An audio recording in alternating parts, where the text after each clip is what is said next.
The strange thing about heartbreak is that it doesn't always arrive with shouting or slam doors. Sometimes it arrives dressed in a black evening gown, holding a champagne glass, standing just beyond a doorway while the man she loves destroys her world with a single sentence. En ser en di nentas. I remember the exact moment because everything about that night had seemed perfect until then. The ballroom shimmered beneath crystal chandeliers that scattered warm light across polished marble floors. A string quartet played softly near the grand staircase while Manhattan glittered beyond the floor-to-ceiling windows. I stood near the entrance to the private lounge, adjusting the diamond bracelet Adrian had given me on our third wedding anniversary. Everyone in the city knew Adrian Romano. Some admired him. Some feared him. Most never truly knew him. I thought I did. I thought being his wife meant I understood the man beneath the tailored suits, beneath the power, beneath the carefully controlled expression he showed the world. That night proved how wrong I was. I had stepped away from the charity gala to find him. The auction was about to begin and several guests were asking for him. As I approached the partially open lounge door, I heard laughter, familiar voices, business associates, friends, men who had known Adrian for years. I was about to walk in when someone asked a question. It sounded harmless at first, casual, the kind of thing people say after a few drinks. What would you do if Claire ever left you? More laughter followed. I smiled without meaning to. I expected Adrian to dismiss the question, maybe joke about it, maybe roll his eyes. Instead, there was a pause, just long enough for me to stop moving, just long enough for my hand to freeze against the doorframe. Then Adrian answered calmly, effortlessly, without hesitation. If Claire left tomorrow, life would go on. The words settled over the room. A few men chuckled. Someone made another joke. But I never heard it because all I could hear was the sound of my own heartbeat. Life would go on. Not I'd miss her. Not I'd fight for her. Not I can't imagine that happening. Life would go on. I stared at the floor because suddenly the room felt unsteady beneath me. For years, I had rearranged my life around his. I had canceled trips, missed holidays, eaten countless dinners alone while waiting for him to come home. I had defended him when people questioned him, believed in him when no one else could reach him, loved him through every long night and every difficult season. And apparently, if I disappeared tomorrow, life would simply continue. I wanted to walk into that room. I wanted to ask him if he truly meant it. But something stopped me. Maybe pride, maybe heartbreak, maybe the quiet realization that if I had to ask, I already knew the answer. So I stepped back slowly, silently. No one noticed. No one followed. And no...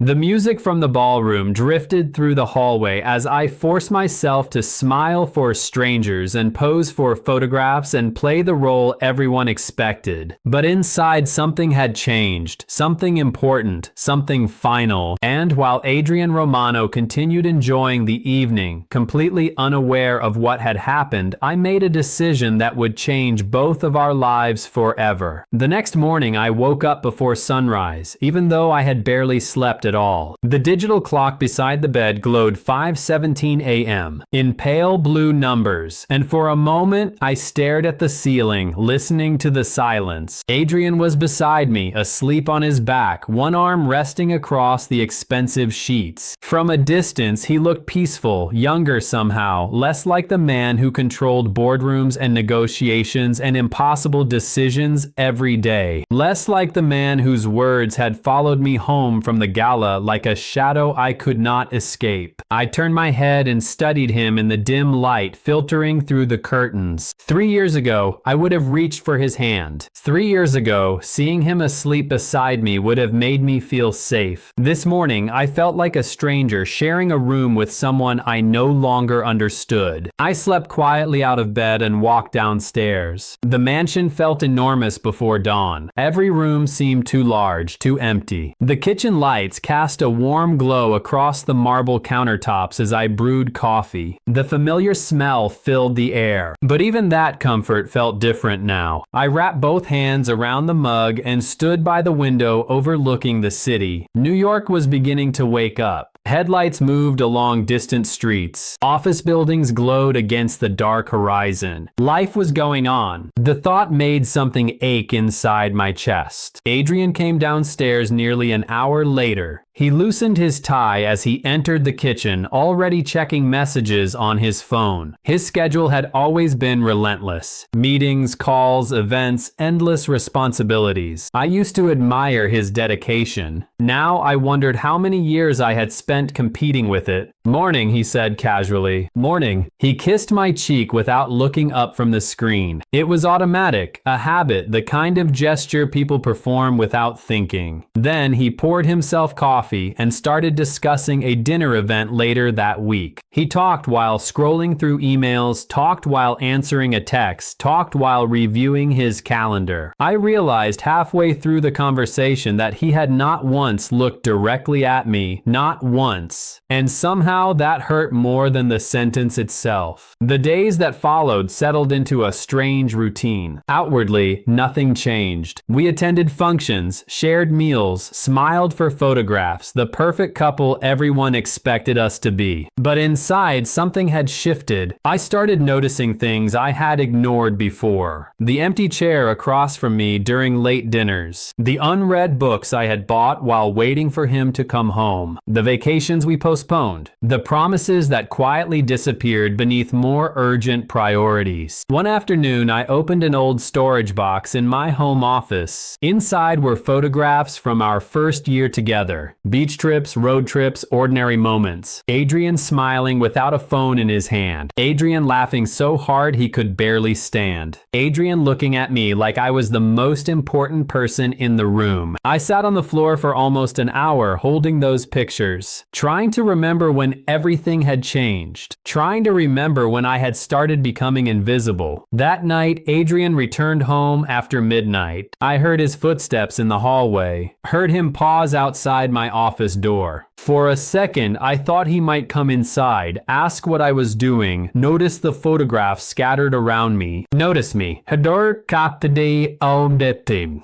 But after a moment, his footsteps continued toward the bedroom. And as the sound faded into the distance, a quiet realization settled over me. The most dangerous part of losing someone is not the moment they walk away. It is the moment they stop believing you would notice if they did. People think disappearing begins with packing a suitcase. They are wrong. It begins much earlier in the quiet moments when you stop expecting someone to notice your absence. Over the next week, I started seeing my life with a clarity that felt almost cruel. Every morning followed the same pattern. Adrian left before sunrise or shortly after. Every evening, he came home late, carrying the weight of a world that always seemed more important than the one waiting for him here. I stopped asking when he would be back. Stopped sending messages to check whether he had eaten. Stopped rearranging my schedule around his. At first, he did not seem to notice. One rainy Thursday afternoon, I drove into the city alone. The windshield wipers moved back and forth as Manhattan blurred beneath gray clouds. Years ago, I had dreamed of opening a small art studio. Nothing extravagant, just a warm space filled with sunlight and paint and people who wanted to create something beautiful. I had even rented a tiny studio apartment above a bookstore before meeting Adrian. After our wedding, I kept the lease for a while. Then life became busy. His life became my life. The dream slowly disappeared beneath meetings, charity events, and obligations. Yet, as I parked outside the old building that afternoon, I realized something surprising. The studio was still available. The elderly landlord recognized me immediately. "Claire Foster," he said with a smile. "I have not seen you in years." Neither had I thought quietly. Not the real version of myself. I spent an hour walking through the empty space. Dust floated through shafts of afternoon light. The wooden floors creaked beneath my shoes. The room was smaller than I remembered, imperfect, ordinary, and somehow it felt more like home than the mansion I had been living in for 3 years. That evening, I returned home carrying brochures and notes tucked inside my purse. Adrian was already there for once. He sat in his office behind a massive oak desk, surrounded by glowing computer screens and stacks of paperwork. For a moment, I stood in the doorway watching him, waiting, hoping he might look up. Maybe ask about my day. Maybe notice the excitement I had not felt in years. Instead, he continued typing. "Everything okay?" he asked without lifting his eyes from the screen. "Yes," I replied. "Everything is fine."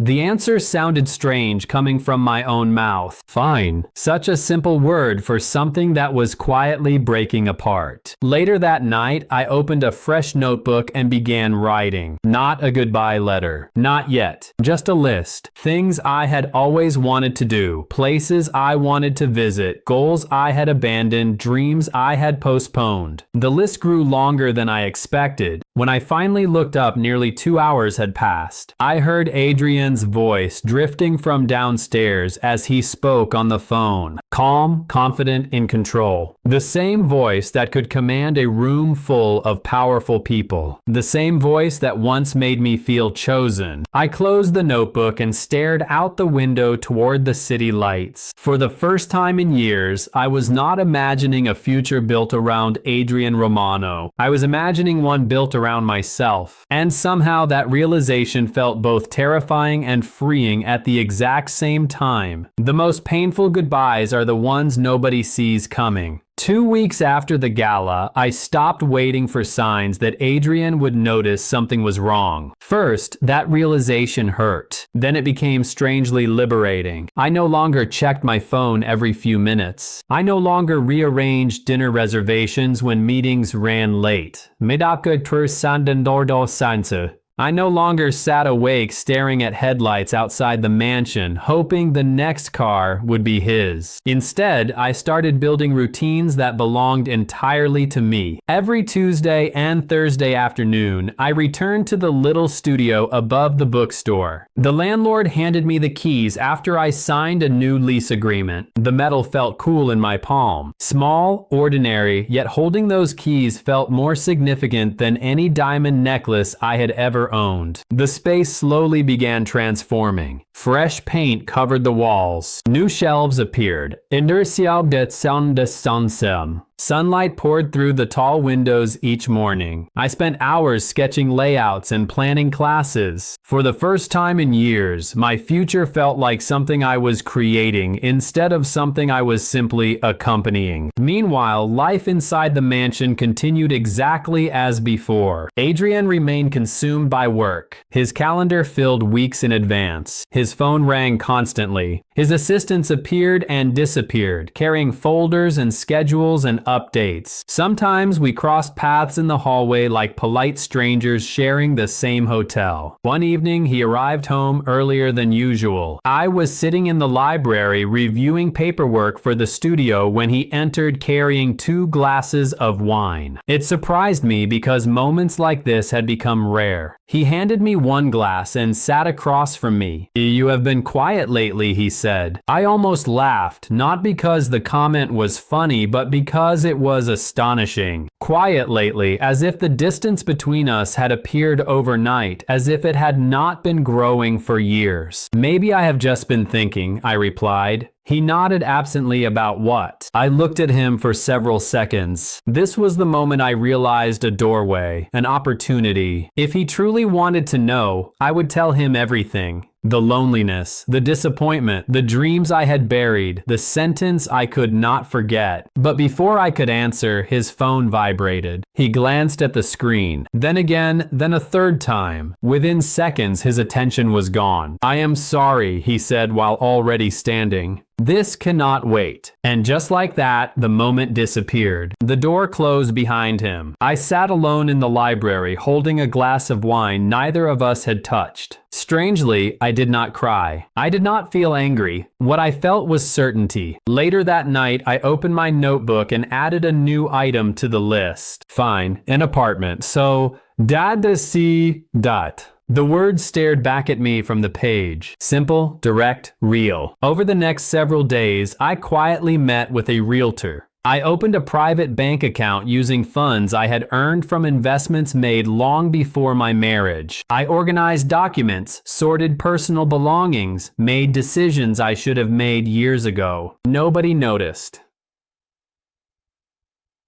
Not the house staff, not Adrian's assistants, not even Adrian himself. Every step felt surreal, like walking through a dream where only I knew the ending. Then one Friday evening, while organizing old files in the master bedroom, I found our wedding album tucked inside a cabinet. Dust-coated the cover. Dr. Nothing in, I carried it to the window and slowly turned each page. There we were, smiling, laughing, looking at each other as though nothing else existed. My fingers lingered on one photograph longer than the others. Adrian's eyes were fixed entirely on me. The expression on his face was impossible to misunderstand. Once upon a time, I had been the center of his world. The question that haunted me was not what changed. The question was whether he even realized he had let me drift away. The morning I left did not feel dramatic. There was no storm outside, no argument, no final confrontation waiting to happen. The sky beyond the bedroom windows was clear, painted in soft shades of gold as the sun climbed over the city. Adrian was asleep beside me, exactly as he had been countless mornings before. For a long moment, I simply sat there watching him, the rise and fall of his breathing, the familiar curve of his hand resting against the sheets, the face I had loved for years. I kept waiting for some overwhelming emotion to stop me, a sign, a reason, something, but all I felt was a deep and quiet sadness. Not because I was leaving, because I had stayed this long, hoping things would change. I slipped out of bed and moved through the room silently. Most of my personal belongings had already been relocated over the previous weeks. Few boxes, some books, family photographs, sketches from years ago, small pieces of myself that had gradually disappeared inside this house. Downstairs, the mansion was silent. The staff would not arrive for another hour. I walked through each room one final time. The dining room, where I had eaten alone more times than I could count. The library, where I had waited for conversations that never happened. The terrace where Adrian and I once spent entire evenings talking about our future. Every space held memories, some beautiful, some painful, all of them unfinished. In the kitchen, I placed a single envelope on the marble counter. Beside it, I carefully removed my wedding ring. The diamond caught the morning light before coming to rest against the white surface. My hands trembled slightly as I stepped back. 3 years of marriage reduced to a small circle of gold and a folded piece of paper. I stared at them for several seconds. Then I turned away. The drive across Manhattan felt strangely peaceful. Traffic was light. The city was just beginning to wake. People hurried toward coffee shops and subway stations. Delivery trucks filled side streets. Life continued exactly as it always had. For the first time in months, I did not feel trapped inside it. When I reached my new apartment above the studio, I carried the last box upstairs myself. The space was modest. One bedroom, exposed brick walls, hardwood floors, large windows overlooking the street below. Nothing compared to the mansion. Yet standing there surrounded by sunlight and possibility, I felt lighter than I had in years. Around 9 o'clock, my phone began vibrating. Once, twice, then again.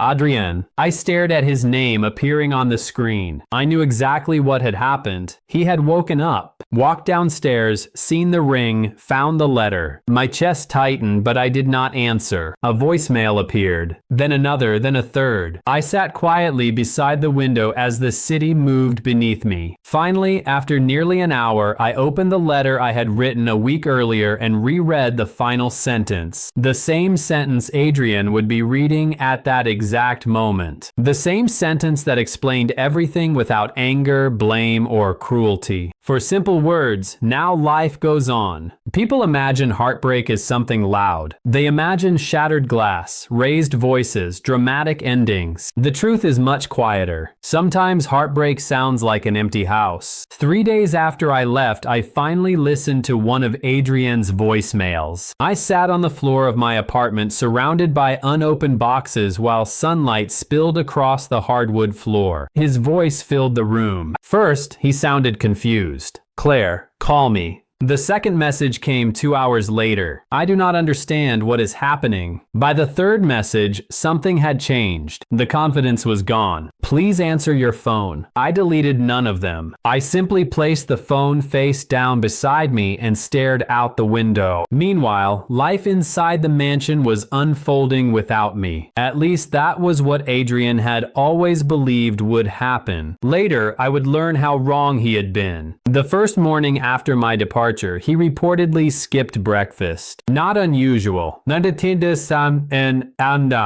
The second morning, he asked the housekeeper if anyone had heard from me. By the third day, he was returning home earlier than normal. By the fifth, he had started wandering through rooms he rarely entered. The library, the terrace, the garden behind the house, places that suddenly felt different without realizing why. I knew none of this at the time. My own days were beginning to take shape. The studio opened quietly. A few students arrived during the first week. A retired teacher, a college student, a young mother looking for a creative outlet, ordinary people with ordinary lives. I loved every minute of it. For the first time in years, my evenings belonged to me. I cooked simple dinners, walked through the neighborhood, sat by the window with sketchbooks and coffee while city lights flickered below. Yet healing was not as simple as freedom. Some nights I still reached for my phone expecting a message from Adrian. Some mornings I woke up forgetting where I was. Grief does not disappear simply because you choose yourself. It lingers. Nasusantiam asam. The follows. It asks difficult questions. One rainy evening, I received a call from Sophia, one of the longtime staff members at the mansion. We had become friends over the years. Her voice sounded hesitant. I probably should not be telling you this, she said. Telling me what? There was a pause. He keeps asking about you. I stared at the rain sliding down my apartment window. That does not change anything. I know. Another pause.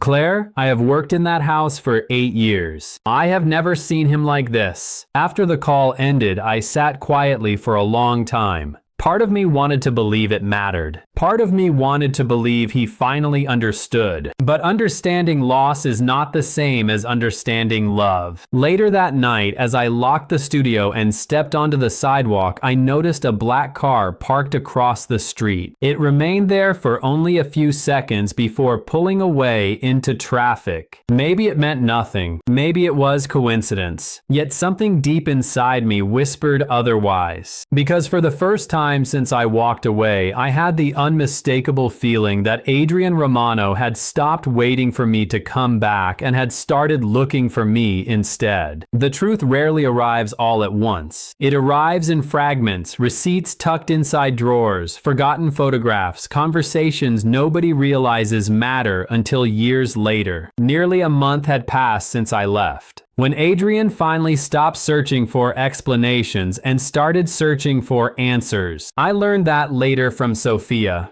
Apparently, one Saturday morning, he walked into the storage room beside his home office looking for an old contract. Instead, he found boxes I had packed years ago and never opened again. Inside were notebooks, sketches, charity proposals, and letters. Pieces of a life I had quietly built around his. The first discovery was small, a folder containing records from a community center renovation project. Adrian had always believed one of his business partners handled the funding after the project nearly collapsed. What he did not know was that I had personally contributed nearly every dollar needed to keep it alive. Not for recognition, not for publicity, simply because children needed that place to stay open. Then came another discovery and another. Scholarship funds donated anonymously. Medical bills paid for former employees facing hardship. Tuition assistance for the daughter of a longtime driver. Every file seemed to reveal a version of me he had never bothered to see. According to Sophia, he spent hours alone in that room, reading, sorting, remembering. Meanwhile, my own life continued moving forward. The studio was thriving beyond anything I had expected. Classes filled quickly.